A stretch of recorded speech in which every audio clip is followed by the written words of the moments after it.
တနေ့တာကိုငါဘယ်လိုကုန်ခဲ့သလဲငါကုန်တာဟာအရှုံးနဲ့လားအမြတ်နဲ့လား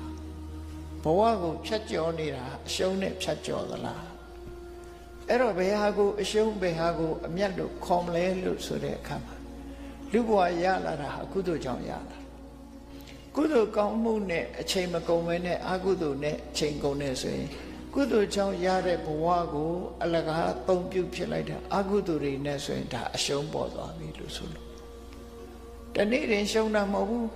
တသက်တာအလုံးလုံးကြပြီဆိုရင်အကုသိုလ်တွေနဲ့ဆိုရင်ရှုံးနေပြီအရင်ကရှိတာကိုဆိုပါတော့အတိတ်ဘဝကဒါနကောင်းမှုလုပ်လို့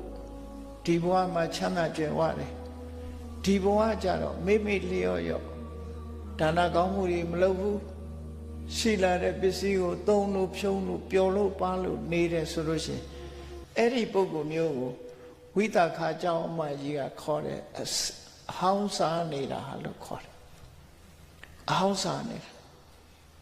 အသစ်မလုပ်ဘူးအဟောင်းစားတယ်လို့ခေါ်တယ်အဲ့ဒီအဟောင်းစားနေတဲ့ပုဂ္ဂိုလ်ကမကြခင်အဟောင်းကကုံသွားမှာကုံသွားလို့ရှိရင်အသစ်နဲ့အစားမထိုးနိုင်သည့်အတွက်ကြောင့်ဆင်းရဲဒုက္ခနဲ့ကြုံရတယ်ပေါ့ဒါကြောင့်မို့ကိုယ့်ဘဝကိုအကုသိုလ်တွေကများနေသလားသို့မဟုတ်ကုသိုလ်တွေကများနေသလားတနေ့တာအချိန်စရာနဲ့ကြည့်ပြီးတော့အကုသိုလ်တွေကများပြီဆိုရင်ဒီဘဝရှုံးပြီတာမှတ်ပြီကုသိုလ်တွေကများပြီဆိုမှ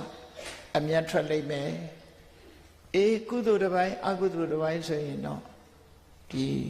ပြောရမယ်ဆိုရင်ကုသိုလ်ကြောင့်ရတဲ့ဘဝမှာအကုသိုလ်ပါနေတယ်ဆိုလို့ရှိရင်လည်း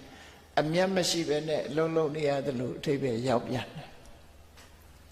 ဒါကြောင့်မို့ကုသိုလ်များများရမှဘဝဟာအမြတ်ထွက်နိုင်တယ်ပေါ့မြတ်စွာဘုရားကဒါကိုတွေ့ခိုင်းတယ်